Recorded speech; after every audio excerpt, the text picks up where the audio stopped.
Huwag po kayo magalit, mga simbahan Wow.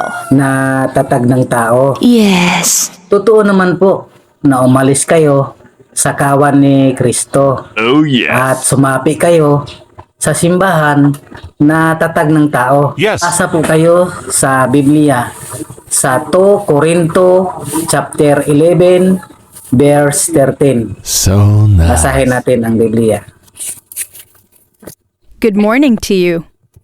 Ito kayo, mga bulaang apostol ang mga iyon, mga mandarayang manggagawa na nagpunwang mga apostol ni Kristo. So nice. Malinaw na kayo po yun Yes.